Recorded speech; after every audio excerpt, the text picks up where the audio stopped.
जय हिंद मेरे सभी साथियों को। आज हम देखने वाले हैं हमारा एलसीएम एचसीएफ का चैप्टर, जिसमें मैं आज आपको लेने वाला हूं हमारी फोर्थ क्लास। 3 क्लासेस ऑलरेडी ले चुका हूं मैं। सब कुछ टाइप वाइज चल रहा था हमारा। आप ये बात जानते हो कि मैंने अभी तक 3 क्लासेस में ऑलमोस्ट एलसीएम के सभी क्वेश्चन और एचसीएफ के सभी टाइप सभी के सभी कंप्लीट करा दिए।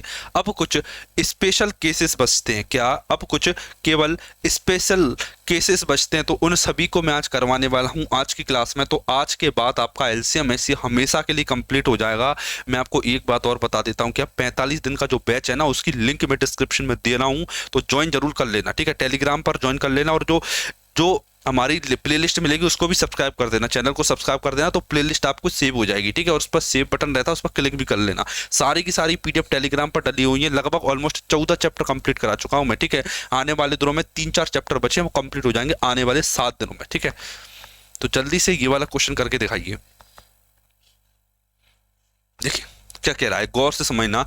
दो अंकों की सबसे बड़ी संख्या क्या है? जैसे 6 और 7 से विभाजित करने पर 3 और 4 शेषफल बचता है। देखिए 6 और 7 से विभाजित करने पर 3 और 4 शेषफल बचता है। 3 रिमाइंडर बचता है, और 7 से विभाजित करूंगा तो 4 रिमाइंडर बचता है। ऐसे आपके मन में डायरेक्ट तो कोई संख्या नहीं आएगी। आप एक पैटर्न देखो, गौर से समझना, एक पैटर्न देखना। आप देखोगे सर ये जो 3 है ना, वो 3 कम है। 3 6 से 3 कम है, और जो 4 है वो भी 3 कम है 7 से। तो मैंने ये बात नोटिस कर ली। मतलब एक्चुअल जो रिमाइंडर होने वाला है, हमारा जो एक्चुअल रिमाइंडर है वो -3 रिमाइंडर कितने होने वाला है? -3। तो आपको कुछ नहीं करना, बस 6 और 7 का एलसीएम ले लीजिए। 6 और 7 का एलसीएम होता है 42, या तो 42 या 42 का कोई मल्टीपल, ठीक है। के लगाने से कोई दिक्कत तो नहीं है आपको। पिछली क्लास में मैंने आपको बता दिया कि के लगाने से कोई फर्क नहीं पड़ता, क्योंकि केवल ये दर्शाता है कि 42 का कोई मल्टीपल है, ठीक है। क्योंकि इसने बोला 2 अंकों की सबसे बड़ी संख्या, ठीक है। तो 42 तो कोई बड़ी संख्या होती नहीं है। 42 के की जगह 2 रख के देखो तो 42 दूनी 84 हो जाएगा ये, ठीक है। तो ये 2 अंकों की सबसे बड़ी संख्या होगी। अब चूंकि रिमाइंडर 3 है, इसमें भी 3 है, इसमें भी 3 है, तो आप 3 को माइनस कर लीजिए इसमें से। ये मैंने कर लिया 3 को माइनस। 84 में से 3 गया तो 81 निकल के आएगा। क्या निकल के आएगा? 81। और मैंने माइनस का 3 रिमाइंडर भी दिया, वैसे ही मेरा option number A correct answer हो जाएगा। जल्दी से देख लीजिए, ठीक है। अगले क्वेश्चन की तरफ चलते हैं। जरा इस क्वेश्चन को करके दिखाइए। बड़ा प्यारा क्वेश्चन आप सभी के लिए लेके आया हूं मैं। देखिए मैं आपसे बस यही बात बोलूंगा, क्या आप एग्जाम की जिसकी भी तैयारी कर रहे हो ना, उसका मॉक टेस्ट लगातार लगाते रहना, ठीक है। क्योंकि जब तक मॉक टेस्ट नहीं लगाओगे ना, तब तक आपको आपकी असलियत पता नहीं चलेगी। क्योंकि असलियत पता चलना बहुत ज़्यादा जरूरी है। जो आईना आपको एग्जाम में दिखाएगा, जो आप एग्जाम दोगे, उससे अच्छा ये है कि आप आईना खुद देख लो मॉक लगा के, ठीक है। तो मॉक टेस्ट जरूर लगाना अनिवार्य है, बिल्कुल लगाना किसी भी एग्जाम के लिए। ये वाला जल्दी से करके दिखाइए।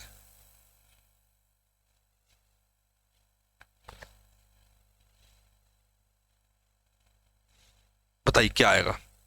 देखिए मान लीजिए कि x 600 से बड़ी सबसे छोटी संख्या है। देखिए 600 से बड़ी है लेकिन है सबसे छोटी संख्या है, जिसे क्रम से 5 6 7 से विभाजित करने पर 2 3 4 रिमाइंडर आता है। x के अंकों का योग बताइए, ठीक है।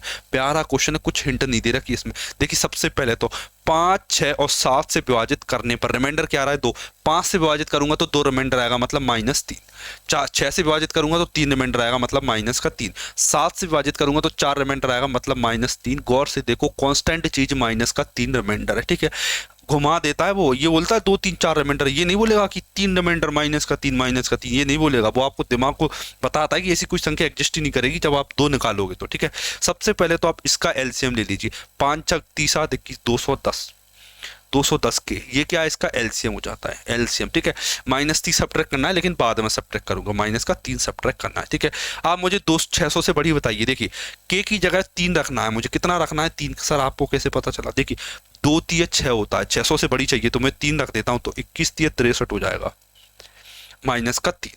630 में से 3 गया तो 627 हो जाएगा। कितना हो जाएगा? 627। 7 और 2 9, और 7 9 और 6 15, मतलब ऑप्शन नंबर बी मेरा सही आंसर हो जाता है। मतलब कि 15 इसके डिजिट सम, मतलब कि अंकों का योग होगा मेरा। याद रखना ये वाली बात। क्लियर? ठीक है। क्वेश्चन समझ में आ गया है तो एक बार कमेंट करके आप जरूर बता दिया करो मुझे कि समझ में आ रहा है, ठीक है। ये वाला पैटर्न अब एंड हो चुका है हमारा, ठीक है। ये वाले पैटर्न के क्वेश्चन मैंने थोड़े से कम कराए कि ऑलमोस्ट ऐसा पैटर्न हम देख चुके हैं। इसमें मैंने केवल आपको ये बताया था क्या क्या कि जो रिमाइंडर है, वो नेगेटिव भी हो सकता है, नेगेटिव भी हो सकता है, क्योंकि हम जब भी एलसीएम निकालते हैं तब उसमें हमेशा कांस्टेंट रिमाइंडर की जरूरत पड़ती है। हमें किसकी जरूरत पड़ती है? कांस्टेंट रिमाइंडर की। और कांस्टेंट रिमाइंडर के लिए एग्जामिनर आपको पागल बनाने के लिए यूज करता है नेगेटिव रिमाइंडर। माइनस का 3 निकल के आ रहा था, समझ रहे हो खेलता कैसे वो आपके साथ में। तो इस बात को माइंड में याद रख लेना। अब मैं आगे चलूंगा based on making perfect square, मतलब कि अब वो क्या कहेगा कि परफेक्ट स्क्वायर बनाया हुआ ये जो संख्या है इसको परफेक्ट स्क्वायर बनाना है, बताओ क्या किया जाए। ठीक है, तो बड़े प्यारे टाइप के क्वेश्चन बनेंगे, एक बार देखिए करके देखिए इस क्वेश्चन को। ठीक है, बताइए करके से 6 और 12 से विभाजित होने वाली सबसे छोटी पूर्ण संख्या बताइए। देखिए आपके पास कई सारे ऑप्शन रहते हैं करने के। पहला तो ऑप्शन से या दूसरा रहता है इनका एलसीएम लीजिए। सबसे पहले एलसीएम ले लो। एलसीएम 6 और 12 का एलसीएम होता है 12। ठीक है, 12 को परफेक्ट स्क्वायर बनाने के लिए किसका मल्टीप्लाई किया जाए? आप बोलो सर 3 का मल्टीप्लाई कर दो तो ये 12 3 36 हो जाएगा, मतलब कि ऑप्शन नंबर सी। उसने भी बोल रखा है सबसे छोटी पूर्ण वर्ग संख्या। ठीक है, अब आपको ये डाउट आया होगा सर ऐसा क्यों किया? देखना, 12 का मतलब होता है 2 का स्क्वायर गुणा में 3। ठीक है, पेयरिंग पेयरिंग होना चाहिए, इवन नंबर में पेयरिंग होनी चाहिए। जैसे ये पावर 2 है, इसकी पेयरिंग हो गई। यहाँ पर किसकी पेयरिंग रह गई? 3 की पावर 1 है तो 3 की पावर 1 का मल्टीप्लाई कर लीजिए तो ये परफेक्ट स्क्वायर हो जाएगा। ठीक है, अगर बाई चांस आपसे ये पूछ लेता कि इस नंबर को परफेक्ट स्क्वायर बनाने के लिए किसका मल्टीप्लाई किया जाए तो ऑप्शन नंबर ये आंसर हो जाता है, 3 का मल्टीप्लाई किया जाता है। एग्जामिनर का मन है कुछ भी पूछ सकता है, तो आपको हर चीजें बेसिक से आना चाहिए। क्लियर? ठीक है, जरा अगला क्वेश्चन करके बताइए। ठीक है, सबसे छोटी पूर्ण वर्ग संख्या ज्ञात कीजिए। जैसे 4 8 2 6 12 से विभाजित करने पर, गौर से समझना, 4 8 2 6 12 से विभाज्य है। ठीक है, सबसे छोटी पूर्ण वर्ग संख्या। ठीक है, या तो आप बेसिक से जाइए या ऑप्शन से जाइए। सबसे पहले तो ये तो परफेक्ट स्क्वायर ही नहीं है, तो इनके साथ तो मैं कतई नहीं जा सकता, समझ। तो ये तो आंसर ही नहीं हो सकते, या तो ऑप्शन नंबर ए आंसर होगा या ऑप्शन नंबर डी। ठीक है, इधर देखिए क्या इन सभी संख्याओं का भाग 36 में जा रहा है तो ये आंसर हो जाएगा। एक बार चेक कर लेते हैं हम। देखिए 4 का भाग 36 में जाता है, चूंकि 8 8 36 में भाग नहीं दे पाता, समझना, 8 का भाग 36 में नहीं जाता, तो आंसर ये नहीं हो सकता। मतलब कि केवल ऑप्शन नंबर डी मेरा पॉसिबल आंसर है, जो कि परफेक्ट स्क्वायर है। समझ में आया कि ये समझ में नहीं आया, बस ये जरूर बताना। ठीक है, आगे चले अगले क्वेश्चन की तरफ। ठीक है, अगला वाला क्वेश्चन करके दिखाइए।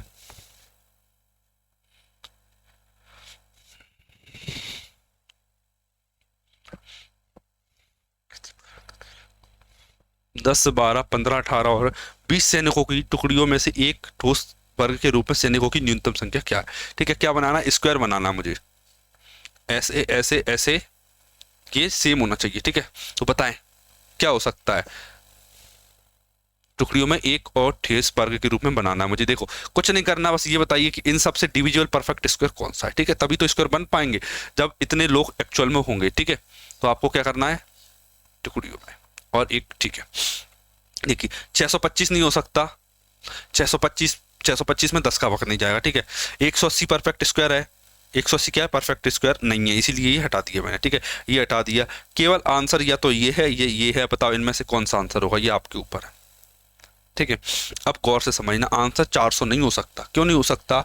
400 में आप देखोगे तो 18 का भाग नहीं जाता, तो ना तो ये आंसर हो सकता। केवल ऑप्शन नंबर सी मेरा पॉसिबल आंसर हो सकता है। ठीक है, कर लोगे ना? बिल्कुल सिंपल क्वेश्चन था, कोई दिक्कत वाली बात नहीं है इस क्वेश्चन। अगला देखिए।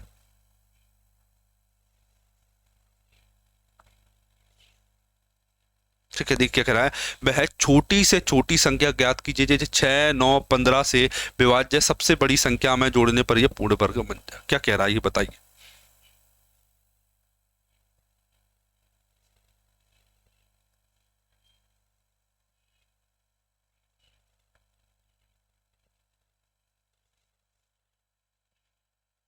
ठीक है, देखो सबसे पहले तो इसका एलसीएम निकालो। ठीक है, फिर उस एलसीएम में कुछ जोड़ना पड़ेगा ताकि वो परफेक्ट स्क्वायर बन जाए। ठीक है, तो 6 9 15 इनका एलसीएम क्या हो जाएगा? देखिए 15 और 15 छक्के 90 हो जाएगा, कि 15 3 45, नहीं 45 दूनी 90 90 हो जाएगा। ये क्या है? इनका एलसीएम। ये इनका एलसीएम हो गया। क्या हो गया? एलसीएम 90 90 आ गया आपका एलसीएम। ठीक है, अब बताओ 90 में क्या ऐड करें कि परफेक्ट स्क्वायर बन जाए, बताओ। देखिए 9 का स्क्वायर 81, 10 का स्क्वायर 100, तो इसमें 10 ऐड कर दो। क्या ऐड कर दोगे? 10 10 ऐड कर दोगे ना तो 100 हो जाएगा। 10 ऐड करने पर 100 हो जाएगा, ये हो गया। ठीक है, 10 ऐड करोगे तो परफेक्ट स्क्वायर बन जाएगा, क्योंकि 100 का अंडर रूट 10। आगे चलते हैं, ये वाला बताइए।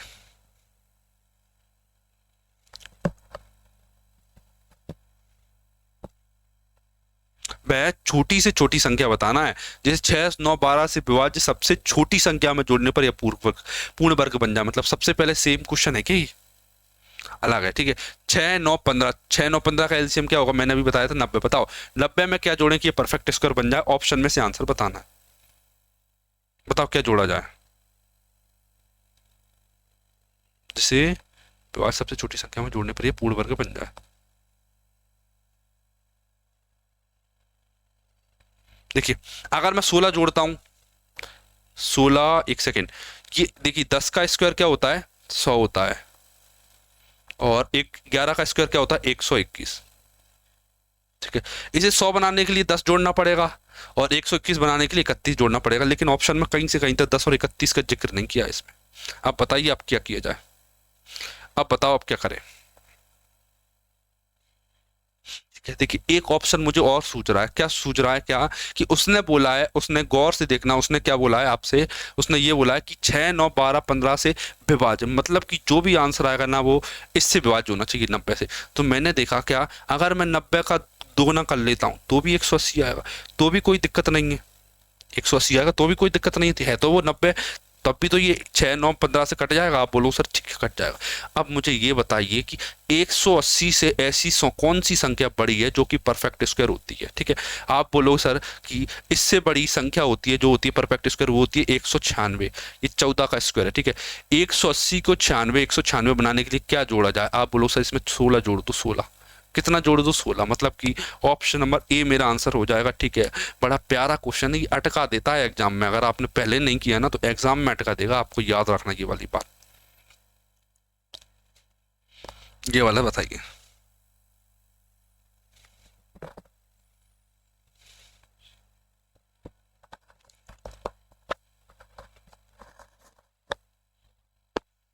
देखिए क्या कह रहा है, x वह छोटी से छोटी संख्या है जिसे 16, 24, 30, 36 और 45 विभाज्य है, और x एक पूर्ण वर्ग भी है। जब x को 123 से विभाज्य किया जाता है तो शेषफल क्या होगा। ठीक है, बड़ा प्यारा क्वेश्चन बना दिया उसने, एग्जामिनर खेल गया आपके साथ। देखना देखिए 16 का मतलब होता है 2 की घात 4 गुणा, 24 में क्या होता है, आप बोलो सर 24 होता है 8, दिया 24, 8 मैंने ले लिया तो इसका 3 बचा, तो 3 मैंने यहाँ पर ले लिया। ठीक है, अब मैं 30 के पास आया, 3 होता है 3 गुणा में 10, 2 यहाँ पर ले लिया, 5 यहाँ पर ले लिया, इसमें 3 है, 3 क्या 3 गुणा 10 होता है। ठीक है, 3 मैंने ले लिया, ये ले लिया, 10 में से 2 मैंने यहाँ पे ले लिया, 5 बचा, और 5 मैंने यहाँ पर ले लिया। ठीक है, ऐसे एलसीएम फाइंड करते हैं तो जल्दी आंसर आता है। ठीक है, 30 का काम खत्म। अब 36 बचा, 36 होता है 9 चौक 36, 4 यहाँ पे आ गए, 9, 9 मतलब 3, 1 की कमी है तो यहाँ पर 3 का स्क्वायर कर दिया मैंने। गौर से समझना ऐसा क्यों, 36 का मतलब होता है 9, 9 चौक 36, यही होता है ना, आप बोलो सर यही होता है। 2 का स्क्वायर मैंने ले लिया, 1, 3 मैंने यहाँ पे ले लिया था, 1, 3 की कमी थी, मतलब मिनिमम 3 की पावर 2 होना चाहिए, तो मैंने मिनिमम 3 की पावर 2 ले ली, तो मेरा काम खत्म हो गया। अब बचा 45, 45 होता है 9 पंजा 45, मतलब 3 का स्क्वायर और 5, देखो 3 का स्क्वायर ये है, 5 ये है, तो ये मेरा आ चुका है एलसीएम। क्या आ चुका है, एलसीएम, ये क्या आ गया एलसीएम। ठीक है, मैंने आपसे अभी बताया कि इसे परफेक्ट स्क्वायर बनाना, बताओ परफेक्ट स्क्वायर बनाने के लिए इसमें काय का गुणा करें। ठीक है, सिंपल सी बात है। आप बोलोगे सर इसमें कुछ नहीं करना, आपको 5 का गुणा कर दो, ऐसा क्यों, देखिए power even, power even, power एक, यहाँ पर पावर 1 है, यहाँ पर पावर 2 बना दी मैंने, एक और का मल्टीप्लाई कर दिया, तो ये क्या बन गया, अब ये पूर्ण वर्ग संख्या, ये क्या पूर्ण वर्ग संख्या। ठीक है, अब पहले तो इसे सॉल्व करो, सॉल्व करके क्या आएगा देखना, कितना हो जाएगा 16, 16 गुणा 25 के जाएगी, 4 ले लेता हूँ, 25 चौक 100 हो गया, यहाँ पर कितना बचेगा 4 बचेगा, 9 चौक 36, 9 चौक 36, 3600, इसका मैंने गुणा कर लिया, क्या ले लिया, इसका गुणा कर लिया मैंने। ठीक है, 3600, इन सभी का गुणा करोगे तो 3600 आएगा। ठीक है, अब एग्जामिनर ये कह रहा है आपसे कि इस 3600 को आप 123 से विभाजित कीजिए, 123 से, बताओ कितना आएगा 123 से विभाजित करने पर, देखना गौर से समझना। देखिए 12 दूनी 24, 12 3 36, 123 का भाग आपको देना 3600 में, कितना हो जाएगा ये? दो बार में ले लेता हूँ इसे। 2 3 6, 12 दूनी 24, 4 5 में से 5 बचा, 5 में 4 गया 1, 3 में तो ये 0 ले ली। 1140 बताओ कितनी बार में आएगा? 12 पंजे 12 चंग 12 96, 9 बार में आ जाएगा लगभग। कितना आएगा? 9 30 27 7 हासिल की 2, 12 नाम 108, 108 तो 110, 10 में 7 गया 3 आया, 7 की 3 आया 33। रिमाइंडर कितना आया है? 33। मतलब कि ऑप्शन नंबर डी मेरा सही आंसर हो जाता है।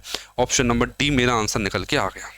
ठीक है, कोई दिक्कत यहाँ से यहाँ तक कोई दिक्कत नहीं आने वाली है आपको, बस क्लास में बने रहना है, सारे क्वेश्चन आपको समझ में आएंगे। ठीक है, क्लियर ये वाला क्वेश्चन? ठीक है, देखिए इसमें 2 प्लस पॉइंट थे, मतलब कि इसमें 2 मेन चीज थी जो आपको सीखना थी। क्या? पहला आपको एलसीएम निकालना आना चाहिए था, फिर दूसरा आपको इसमें परफेक्ट स्क्वायर बनाना आना चाहिए, फिर तीसरी स्टेप रिमाइंडर निकालना। रिमाइंडर 33 है। ठीक है, क्लियर? कोई दिक्कत नहीं इस क्वेश्चन में। ठीक है, आगे चलते हैं। By adding A number it is divisible by number. वो ये बोलेगा क्या? एक संख्या दे देगा। अगला पैटर्न बता रहा हूँ, गौर से समझना। एक संख्या देगा, वो बोलेगा कि इसमें क्या जोड़ दूं मैं, इसमें क्या जोड़ दूं वो कि इस वाली संख्या से विभाजित हो जाए। बस इतना सा क्वेश्चन बनेगा। क्या? ये संख्या देगा, इसमें क्या जोड़ दें कि वो इससे विभाजित बन जाए। प्यारा सा क्वेश्चन है ना, अच्छा लग रहा है देखने में। अब बताओ, ये प्यारा सा क्वेश्चन निकाल के आ गया। देखिए गौर से समझना क्या है। वह छोटी से छोटी संख्या ज्ञात कीजिए, जैसे 2495 में जोड़ने पर वो 6 4 3 से विभाजित हो जाए। ठीक है, मैंने आपसे बोला क्या कि अगर कोई संख्या 6 से 4 से और 3 से विभाजित होती है तो क्या वो संख्या 6 4 3 का एलसीएम कितना होगा? 12। 12 से विभाजित नहीं होगी। आप बोलोगे सर 12 से बिल्कुल विभाजित होगी। ठीक है, क्या अब ये क्वेश्चन ये नहीं बन गया कि 2495 में क्या जोड़ा जाए कि ये संख्या 12 से विभाजित हो जाए? क्या ये क्वेश्चन अब ये ऐसा नहीं दिख रहा आपको? ऐसा ही दिख रहा है ना? दिखना चाहिए बिल्कुल। ठीक है, अब ये वाली संख्या कैसे निकालते हैं मैंने आपको ऑलरेडी बता रखा है। ठीक है, ये वाली संख्या कैसे निकालते हैं एक बार बेसिक से बताता हूँ, गौर से समझना। ठीक है, जो संख्या दे रखी होती है ना 2495, उसमें 12 का भाग दे दो। 12 दूनी 24, ये कितना हो जाएगा? रिमाइंडर निकालना मुझे। 12 चौक 12 30 36, 12 चौक 12 पंजे 60, 12 7 84, 12 96, 12 7 84। कितना बचा ये? 9 में से 8 के 1, 11 रिमाइंडर बचा। ठीक है, रिमाइंडर कितना है? 11। या तो 11 को घटा दो। अगर वो ये पूछता ना कि क्या घटाया जाए तो 11 को घटा देते। अगर वो पूछ रहा कि क्या जोड़ा जाए तो 12 में से 11 घटाओ, कितना आएगा? 1। ठीक है, 1। ठीक है, मतलब 11 को घटा दो या 1 को जोड़ दे, चॉइस आपकी है। लेकिन क्वेश्चन ये है कि क्या जोड़ा जाए, तो मेरा ऑप्शन नंबर ए हो जाएगा। ठीक है, अगर वो बाई चांस ये पूछता कि इसमें घटाएं क्या कि ये डिविजिबल बन जाए 12 से, तो आंसर हो जाता माइनस का 11। चूंकि इसने ये पूछा कि क्या ऐड किया जाए, तो प्लस का 1 ऐड किया जाए। बताइए, कोई दिक्कत आपको बिल्कुल नहीं आना चाहिए। ठीक है, आगे ले चलते हैं अब आपको थोड़ा सा। अब ये वाला क्वेश्चन करके दिखाइए जल्दी से।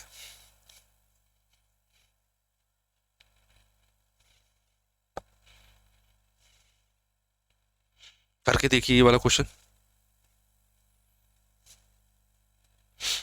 देखिए मैं बहुत जल्दी, जैसे ये 45 डेज का मेरा बैच कंप्लीट हो जाएगा, मतलब कि ऑलमोस्ट 7 क्लासेस लेफ्ट हैं, बस 7 क्लासेस। ठीक है, जैसे ही मेरा ये वाला बैच कंप्लीट हो जाएगा, मैं चलाने वाला हूँ advance special batch. Advance special batch, ठीक है, एडवांस स्पेशल बैच। इसमें ऑलमोस्ट मैं रखूँगा 30 क्लासेस। क्या रखूँगा? 30 क्लासेस होने वाली हैं, 30 क्लासेस। और इसमें आपको एडवांस मैथ्स का एक भी चैप्टर नहीं छोड़ने वाले हैं। सभी के सभी चैप्टर बिल्कुल नॉट से उठाऊंगा, बिल्कुल बेसिक से लेकर एडवांस लेवल पर आपको छोड़ूंगा। ये मेरी जिम्मेदारी है। ठीक है, आप एक बार चैनल को सब्सक्राइब जरूर कर लेना, ताकि आपको जब भी मैं कराऊं आपको 7 दिन बाद, तो आपको इसकी नोटिफिकेशन प्रॉपर तरीके से मिल जाएगी। ये वाला क्वेश्चन करके देखिए। ठीक है, वह छोटी से छोटी संख्या ज्ञात कीजिए जैसे 1024 में जोड़ने पर ऐसी संख्या प्राप्त हो जैसे 3 4 5 6 से विभाजित करने पर कोई शेषफल प्राप्त ना हो। सीधा सीधा ये पूछ रहा है कि इसमें क्या जोड़ें कि वो इससे विभाग चला जाए। देखिए, अगर कोई संख्या इन संख्याओं से विभाजित है तो क्या वो संख्या इनके एलसीएम से विभाजित नहीं होगी? बिल्कुल होंगी। इनका एलसीएम होगा 4 3 12 5 60, 60 इनका एलसीएम हो जाएगा। ठीक है, अब बताओ 1014 में क्या जोड़ा जाए कि वो 60 से विभाजित हो जाए? बताओ कौन कौन बताएगा मुझे? देखिए, भाग देना आता है, भाग देना, ठीक है, मैं कोशिश करता हूँ डायरेक्ट भाग देने की। क्या करता हूँ? डायरेक्ट भाग देने की। एक सेकेंड, देखिए, मुझे एंड में जीरो दिख गई यहाँ पर, और ये एंड में चार है, ठीक है। देखिए, चार में क्या ऐड करूं कि जीरो बन जाए एंड में? आप बोलो सर एंड में छः आना चाहिए, एंड में छः, ठीक है। जब एंड में छः आएगा, समझना गौर से, जब एंड में छः आएगा तभी तो छः और चार जीरो बनेगा। और जीरो कब विभाग करती है? जीरो का भाग किसी संख्या में कब जाता है? जीरो का डिविजिबिलिटी सिंपल सी है कि एंड में जीरो होना चाहिए, बस। जीरो क्या कहती है? मैं उसी को काटूंगी जिसके एंड में जीरो होगा। जीरो सिंपल सी बात है, ठीक है। जीरो का कोई स्पेशल लॉजिक नहीं है, जीरो बस यही कहती है कि जिसके एंड में जीरो मैं उसे काट दूंगी, खत्म बात। आंसर आ गया आपका, क्लियर। आगे चलते हैं, आपको ये वाला करके बताइए।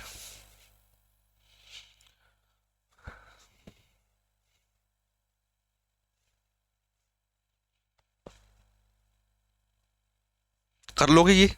अगले पैटर्न पे ले चलें आपको? ठीक है, सीधे ले चलते हैं अगले पैटर्न की तरफ। ये वाला आप कमेंट करके मुझे बता दोगे, ये होमवर्क में, ये कमेंट करके आप मुझे बता दो, ठीक है। अब सबसे इंपॉर्टेंट पैटर्न क्या? ट्रेंडिंग क्वेश्चन में जिसको नाम दे देता हूं ट्रेंडिंग क्वेश्चन, ठीक है, जो आजकल पूछे जाने लगा। क्या? Trending question. ट्रेंडिंग क्वेश्चन इनको बोलते हैं, एग्जाम में आएंगे, कर लो एक बार। मिक्स क्वेश्चन एलसीएम एचसीएफ का, ठीक है। आप बोलोगे तो मैं एक बार बेसिक भी बता दूंगा, ठीक है, बेसिक भी बता देंगे, ठीक है। गौर से समझना, अगर मैं कोई दो संख्याएं ले लेता हूं मेरे पास, ए और बी, ठीक है, तो हर संख्याओं को, दो संख्याओं का रिलेशन स्टेबलाइज कर रहा हूं मैं, दो संख्याओं का, ठीक है। तो हर संख्याओं को एक तो उसके एचसीएफ और एक को प्राइम के फॉर्मेट में लिखा जा सकता है, एच और पाई, ठीक है। मतलब कि एच तो दोनों में कॉमन होगा, दोनों में कॉमन होगा, ठीक है। मतलब कि जो इनका एचसीएफ है ना, वो तो क्या हो जाएगा? एच हो जाएगा, ठीक है। अब ये जो दो संख्याएं बची है ना, एक्स और पाई, ये क्या है? ये एक्चुअल में को प्राइम नंबर है। क्या है ये? को प्राइम नंबर, को प्राइम नंबर्स, को प्राइम नंबर। क्या है? को प्राइम नंबर, ठीक है। इतना क्लियर, ठीक है। सर एचसीएफ तो एच है, इनका एलसीएम क्या होगा ये और बताइए? एलसीएम, एलसीएम क्या होगा? एलसीएम का मतलब होना चाहिए इसका ले लो, इसका ले लो। एक बार एच ले लिया, एक बार एक्स ले लिया, एक बार बाय ले लिया, इतना ठीक है। आप बोलो सर ये भी पॉइंट है, ठीक है, ये पॉइंट भी समझ में आ गया, एचसीएफ समझ में आ गया, एलसीएम समझ में आ गया, एक्स और बाय को प्राइम है, ये भी समझ में आ गया, ठीक है। अब गौर से, अब एक स्टेप और आगे चलते हैं, एक स्टेप और आगे चले तो पता चला क्या कि ए रेशो बी अगर ले ले कोई, कोई बंदा ये कहे कि आपसे ए रेशो बी ले जा रहा है, ठीक है, तो आप ये बात भली बात जानते हो क्या? जो कॉमन है वो कट जाता है, जो कॉमन है वो कट जाएगा, मतलब केवल एक्स रेशो बाय बचेगा, ये बचेगा। मतलब कि दो संख्याओं का अनुपात उनके उनके जो को प्राइम नंबर होते हैं उनके फॉर्मेट पर रहता है, ठीक है। तो ये सभी की सभी बातें जो मैंने आपको बताई है ना, बेहद इंपॉर्टेंट बातें हैं ये, और आपको बिल्कुल अच्छे से ये चीज़ें याद होना चाहिए, ठीक है। ये इंपॉर्टेंट का मैंने टैग लगा दिया इन पर, आप चाहो तो इनको ढंग से याद कर लेना एक बार, ठीक है। इंपॉर्टेंट, सबसे इंपॉर्टेंट टॉपिक, ठीक है, जिसके बार बार क्वेश्चन बनेंगे और बेहद यूज होती है ये हर जगह, ठीक है। तो ये कुछ बातें हैं छोटी सी, ये आप याद कर सकते हो। एक चीज़ और चाहो तो ये भी लिख सकते हो, क्या लिख सकते हो? क्या कि अगर ए प्लस बी का सम किया जाए तो एच कॉमन आ जाता है और एक्स प्लस वाई बचता है, ठीक है। एक चीज और लिख देता हूं, क्या? दो संख्याओं का गुणनफल उनके एलसीएम और एचसीएफ के गुणनफल के बराबर होता है। ये बातें भी आपको याद होना चाहिए, ठीक है।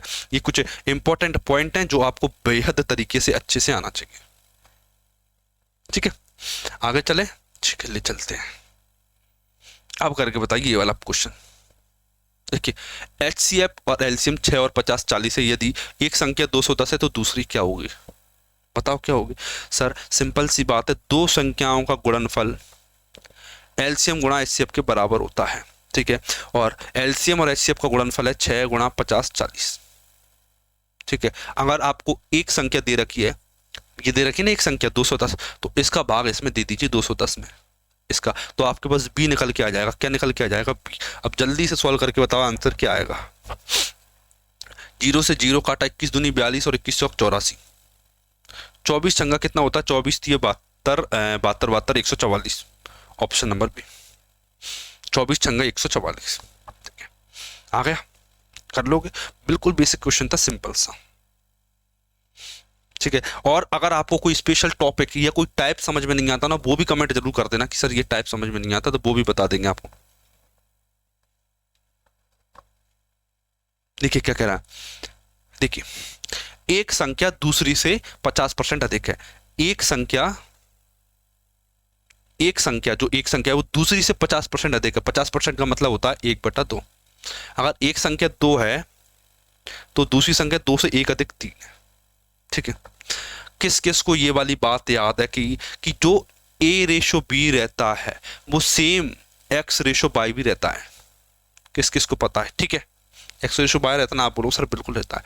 दोनों में से सबसे छोटी संख्या बताओ आप, में आपको छोटी कौन सी संख्या लग रही है? आप बोलो सर B छोटी संख्या है, B छोटी संख्या है, B छोटी संख्या है, B छोटी संख्या है। आपको बताया मैंने, छोटी संख्या B की वैल्यू क्या होती है सर? B होता है H, Y, H into by, यही होता है ना H इंटू बाई। ठीक है सर, बाई की वैल्यू तो दे रखी है एग्जामिनर ने 2, और H की वैल्यू मुझे इसने दे रखी है 20। 20 दूनी 40, मतलब ऑप्शन नंबर सी मेरा आंसर हो जाता है। ये आपको बहकाने के लिए दे रखा था, इसका कोई यूज नहीं है। ठीक है, अनुपात दे दे, देखो B को HY लिखते हैं, अभी बताया था मैंने, B को HY लिखते हैं।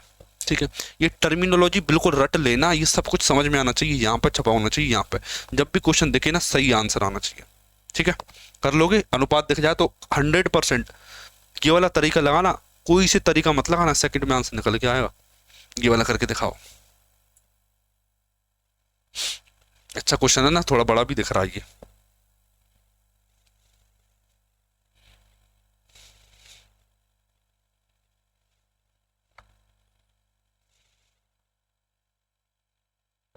देखिए, दो संख्याओं का एलसीएम उसके एचसीएफ से 45 गुना है, मतलब कि एलसीएम और एचसीएफ का रेशो कितना है? 45 गुना, 1:45। One of the important pattern करवा रहा हूं मैं, आपको याद रखना। ठीक है, बहुत बार पूछा गया, ये एसएससी जीडी और सीजीएल कई सारे एग्जाम में आया हुआ क्वेश्चन है। ठीक है, 45 गुना है, एलसीएम और एचसीएफ का योग 1518 है। ठीक है, 1518। देखिए 45 और एक 46, योग कितना? 46। 46 की वैल्यू कितनी दे रखी? 1518। 46 की वैल्यू 1518, देखना 45 और एक 46, 46 की वैल्यू 1518, 1518 दे रखी है। ठीक है, 1518, 46 से 1518 काटो जल्दी से, कितना आएगा? कितना हो जाएगा? 2 से काट लेता हूँ पहले, 23 आ जाएगा। 2 से काटोगे तो 2 7 14, 2 5 10, 2 9 18 आ जाएगा। 23 3 69, 23 3 69 हो गया, कितना बचा? 6 बचा, 23 3 69, 33 आ गया। ठीक है, 33। एचसीएफ कितना हो गया? 1 गुणा 33। एलसीएम कितना हो गया? 45 गुणा में 33। ठीक है, ये मैंने निकाल ली, ये एलसीएम निकाल दिया, ये एचसीएफ निकाल दिया। आगे बढ़ता हूं, यदि उन संख्याओं में से एक को 16 से भाग दूं तो 18 भागवाता है और शेषफल 9 प्राप्त होता है। ठीक है, क्या कह रहा है? देखिए, अगर उनमें से एक संख्या को अगर मैं 16 से भाग दूं, 16 से भाग दूं तो भागफल 18 आता है और शेषफल 9 आता है। ठीक है, बच्चों वाली बात कर रहा है ये, बच्चों वाली। कैसे? ये वाली बात तो बचपन में सीख चुके थे। क्या? 16 गुणा 18 प्लस 9, यही होता है ना। एक ही वैल्यू कैसे निकलती है? भाज्य को कैसे निकालते हैं? 16 गुणा 18, 16 8 128, 12 ऊपर आया 16 और 12 28 हो गया, 256 और 32। ठीक है, प्लस का 9 कर दीजिए, कितना हो जाएगा? 297। 8 और 9 17 हो गया, 297 आंसर आ गया। ठीक है सर, पहली संख्या तो 297 आ गई। अब मुझे दूसरी संख्या कौन कौन निकाल के बताएगा? बताओ, इतना काम तो मैंने आसान कर दिया आपका। दूसरी संख्या निकाल के बताओ, आप निकाल के बताओगे दूसरी संख्या। कुछ नहीं करना, एलसीएम गुणा में एचसीएफ करना, बटे में पहली संख्या से भाग दे दो। कैसे? 45 गुणा 33, दो संख्याओं का गुणनफल बराबर में एलसीएम गुणा एचसीएफ। एलसीएम गुणा एचसीएफ कर दिया मैंने, एलसीएम गुणा एचसीएफ, ये एचसीएफ है और ये एलसीएम है। पहली संख्या से भाग दे दो से,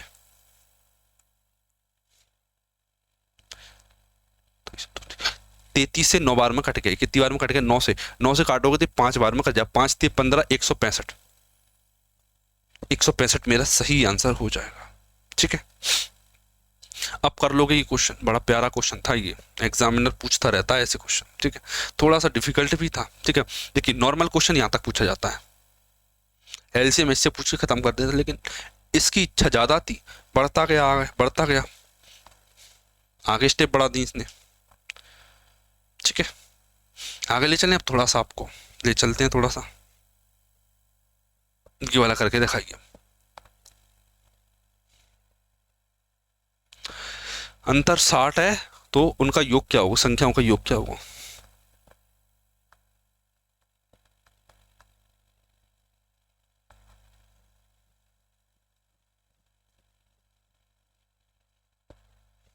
क्या किया जाए इसका? देखिए, देखिए आपके पास कई सारे ऑप्शन है।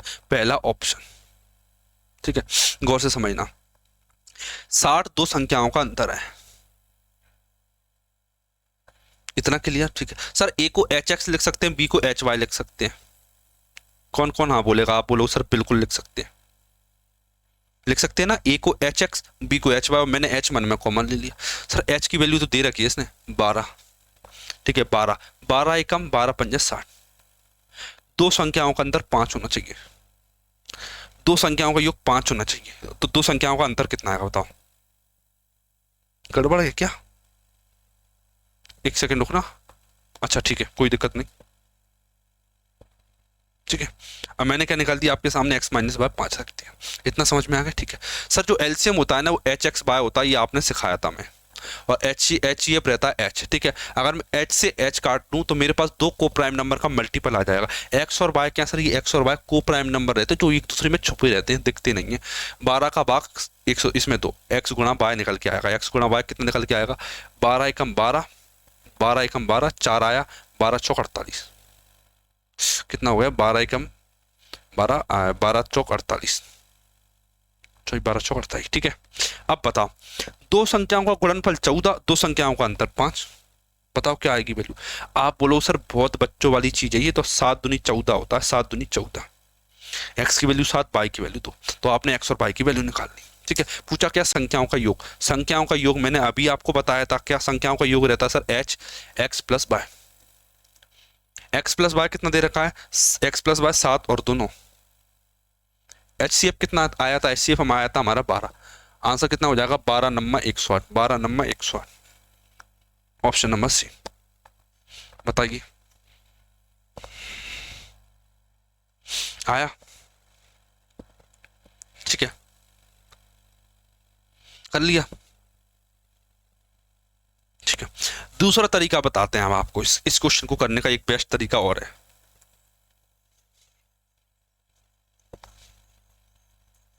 एक तरीका और बताते हैं,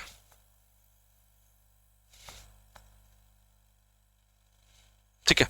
अब समझना, आप तो ये बताइए मुझसे पूछा क्या है? आप बोलो सर a प्लस बी पूछा है, ए प्लस बी क्या होता है? H X plus Y. Sir H छुपा है सर, इस नंबर में एच छुपा है, क्या छुपा है? आप बोलो सर एच छुपा है, और एच की वैल्यू 12 है, मतलब सर जो भी आंसर आएगा ना वो 12 का मल्टीपल आएगा। क्या आएगा? 12 का मल्टीपल।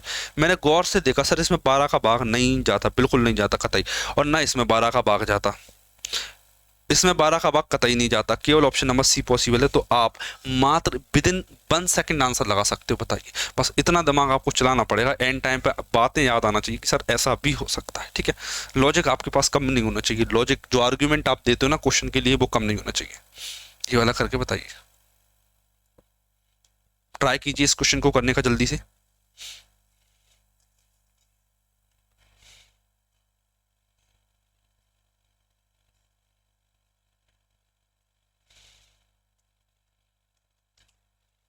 देखना, देखिए क्वेश्चन पढ़िए क्या कह रहा है। दो संख्याओं का एलसीएम और एचसीएफ 60 और 5 है, ठीक है। एक संख्या को दूसरी से, एक संख्या को दो से, क्या कह रहा है? 2 से भाग देने पर भागफल 10 आता है, भागफल 10 आता है। देखिए 2 से भाग देने पर भागफल 10 आता है, तो वो संख्या रही होगी 2 गुणा 10 20 रही होगी। आप बोलो सर बिल्कुल सही बात है, 20 रही होगी, ठीक है। मुझे ए पता करना है, ए क्या होता है? आप बोलो सर ए होता है एलसीएम गुणा एचसीएफ बटे में पहली संख्या, ई रहता है, ठीक है, क्योंकि ए गुणा बी रहता है। एलसीएम गुणा एचसीएफ 60 गुणा में 5 बटे में 20, 20 तिया 60, 3 5 15, 3 5 15, मैंने इसका मतलब क्या है कि जो पहली संख्या थी वो 15 निकल के आ गई, 15 ऑप्शन नंबर है, ठीक है। 15 मेरा आंसर आ गया, बिल्कुल बेसिक क्वेश्चन था ये वाला, ये वाला करके दिखाइए। देखिए देखिए अनुपात ये दो संख्याओं का, और एचसीएफ इतना दे रखा है, एलसीएम पता कीजिए। देखिए ये एक्स है, ये बाय है, और ये एच है। ठीक है, एलसीएम क्या होता है? एलसीएम क्या होता है? आप बोलो सर, एलसीएम जो होता है ना वो होता है एच एक्स बाय। एच की वैल्यू 8, एक्स की वैल्यू 7, बाय की वैल्यू 13।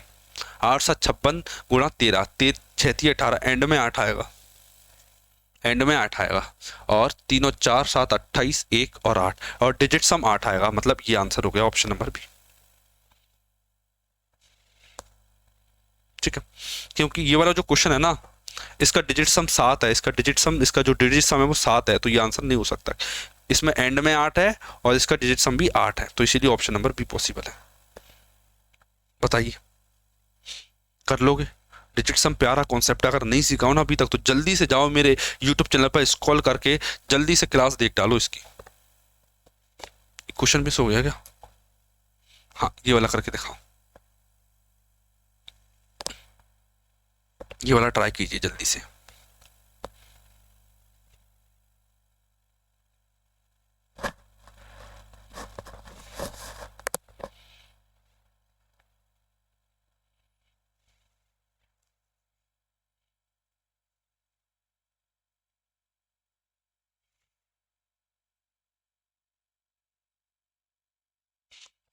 देखिए, तीन संख्याएं 1 3 7 के अनुपात में है, उनका एलसीएम 336 है, उनका एचसीएफ ज्ञात कीजिए। देखना सर, एलसीएम होता है तीनों का, इनका एलसीएम क्या होगा? 7 3 21, एलसीएम कितना होगा? 21। 21 यूनिट की वैल्यू दे रखी 336। ठीक है, एचसीएफ होता है इन तीनों में किसका भाग जाएगा? सर 1 का भाग जाएगा। ठीक है, अनुपात मध्य को ऐसा सोचो कि 1 3 और ये 7, ये संख्या है, इनका एलसीएम होगा 7 3 21, एलसीएम होगा, एचसीएफ होगा 1। 21 की वैल्यू दे रखी है, 1 की वैल्यू पूछिए। देखना 21 1 21, कितना बचा? 12, 21 छक्का 126, मतलब एचसीएफ इनका आ गया 16। Option number A. ठीक है, आ गया, हो गया इतना? ठीक है, आगे क्वेश्चन चले अगले पर। ठीक, आगे चलते हैं, ये वाला बताइए करके।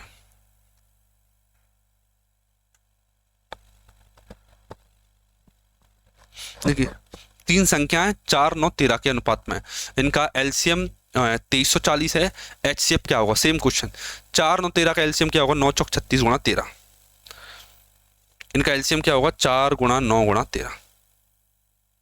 ये इनका एलसीएम, एलसीएम रहता, अगर प्राइम नंबर है तो सीधा गुणा कर दो, ये इनका एलसीएम 2340। पूछा क्या? एचसीएफ। एचसीएफ मतलब इनमें कॉमन क्या? सर इनमें कॉमन 1 है, इसका भाग दे दो, आंसर निकल के आएगा सीधा सीधा। बताओ कौन कौन भाग दे के बताएगा मुझे? 4 3 7 2 9, 9 से भाग दे देता हूँ मैं से। 9 3 9 दूनी 18, कितना बचा? 5 में 9 चक 54, 260 आया। 13 दूनी 26, 20 आया, 4 पंजे 20, आंसर निकल के आएगा 5। ठीक, क्लियर है? ओके। अब क्या बचा? ठीक है, और कुछ नहीं है अब।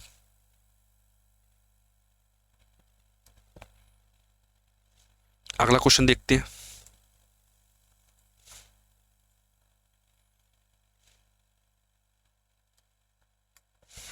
एक लैंग्वेज वाला क्वेश्चन कराते हैं अब आपको, लैंग्वेज बेस्ड क्वेश्चन। ठीक है, लैंग्वेज वाला ये वाला क्वेश्चन करके दिखाइए मुझे, लैंग्वेज वाला क्वेश्चन है ये वाला, करके दिखाइए।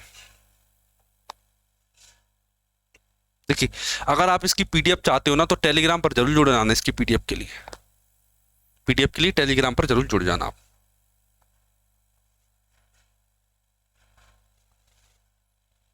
देखिए, एक डिब्बे की लंबाई और चौड़ाई ये सब दे रखी है, ऊंचाई दे रखी है, सबसे लंबे पैमाने की लंबाई बताएं जिससे बॉक्स के तीनों आयामों को नापा जा सके। देखना गौर से समझना, मैं इसको भी नाप पाऊं, इसको भी नाप पाऊं और इसको भी नाप पाऊं। ठीक है, मतलब कि इन तीनों को भाग दे दे ऐसी संख्या, मतलब एचसीएफ। इनका एचसीएफ पूछ रहा है एक्चुअल में। ठीक है, इनका एचसीएफ क्या होगा? मुझे कौन कौन बताएगा इनका एचसीएफ क्या होगा? ठीक है, एचसीएफ फाइंड करने के कई सारे ऑप्शन होते हैं, या तो आप ऑप्शन बाय ऑप्शन टिक कर लीजिए। देखिए, बाय ऑप्शन जाते हैं सबसे पहले। सर इसमें 5 छुपा हुआ है, 5, और 5 का भाग 506 में नहीं जा सकता, तो ये आंसर नहीं होगा। सर इसमें 0 छुपा हुआ है, इसमें क्या 0? सर इनमें 0 नहीं है, तो ये आंसर नहीं हो सकता, या तो 23 बचा या 46 बचा, इनमें से एक ऑप्शन होगा, बताओ। देखिए ये बात तो मैं भी समझ गया कि इन तीनों में 23 छुपा है, क्योंकि दो ऑप्शन बचे हैं बस, इसमें भी 23, ये 23 दूनी 40 होता है, ठीक है। अब बस ये बताइए कि सर इसमें दो, इसमें दो छुपा है कि नहीं। इसमें दो छुपा है, मैंने मान लिया। इसमें भी दो छुपा है, लेकिन इसमें दो नहीं छुपा, इसमें दो नहीं छुपा, मतलब इसके साथ दो कतई नहीं आएगा, मतलब 23 मेरा आंसर हो जाएगा, 23 ऑप्शन नंबर ए, ठीक है। और वैसे भी आप ये लॉजिक भी लगा सकते हो, क्या लॉजिक लगा सकते हो क्या, कि सर इसमें 5 है और ये ऑड नंबर है, ऑड, और ऑड नंबर का एचसीएफ हमेशा ऑड नंबर होता है, क्या होता है, ऑड नंबर, क्या होता है, ऑड नंबर, ठीक है। तो और तो भी ऑड नंबर, ना ये ऑड नंबर ना ये ऑड नंबर, या तो ये ऑड नंबर और ये नंबर, चूंकि इसमें 5 छुपा है तो ये आंसर नहीं हो सकता, केवल ऑप्शन नंबर ए पॉसिबल होगा, बताइए, ठीक है। अब आपको कोई भी डाउट पूछना है तो आप मुझसे कमेंट में पूछ सकते हो, ये सभी के सभी टाइप मैंने कवर करवा दिए हैं, ये कॉन्सेप्ट जो भी थे सब कुछ मैंने डिस्कस करवा दिए हैं आपके लिए। तो अब जो भी बचता है तो आप कमेंट में पूछ सकते हो मुझसे कि सर ये वाली चीज़ समझ में नहीं आई या ये वाली चीज़ें समझ में नहीं आई, ठीक है।